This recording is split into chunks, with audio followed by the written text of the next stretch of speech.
It was a cold, foggy evening when I contacted a close friend of mine to stay at my place for the night. Both of us were only 10 years old at the time, and my parents were often at work until midnight, so I was usually alone with nothing to do except watching a television show or reading a book. My friend Alex had agreed to come over and brought a game of Monopoly to pass some of the time. I also asked if he was interested in going to explore an abandoned subway station 3 miles away.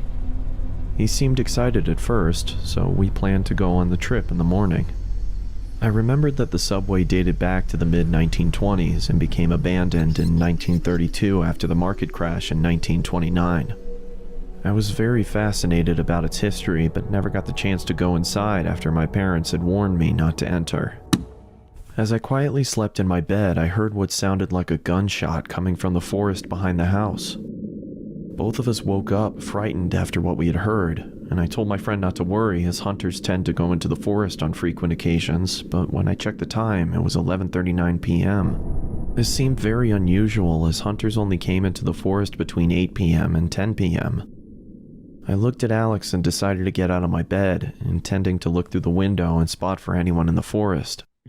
The darkness clouded my vision, so I was unable to see anyone in the forest.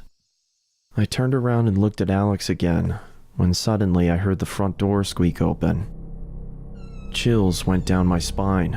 Both of us quietly moved to the bathroom, locked the door, and kept the light off. It was the only safe place in the house. Both of us were terrified as we desperately tried to keep as calm as we could. We heard footsteps getting louder and louder until they stopped in front of the bathroom door.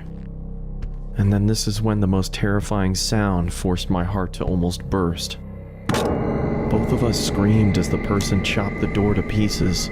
It was pitch black inside the room, making it hard to find the vent, and by the time I spotted the vent, the person behind the door had made a hole big enough for us to see him. The man adorned black leather and was wearing a plague doctor mask.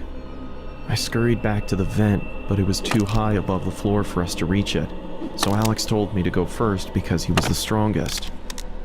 He lifted me up on his shoulders, allowing me to open the vent and crawl inside. When I looked at the door again, the man had managed to fit his arm through the hole and reached for the lock. I quickly grabbed Alex's hand, but struggled to pull him up into the vent. Alex! I shouted, and began going after him. I pursued the figure until I was led to the abandoned subway deep within the forest.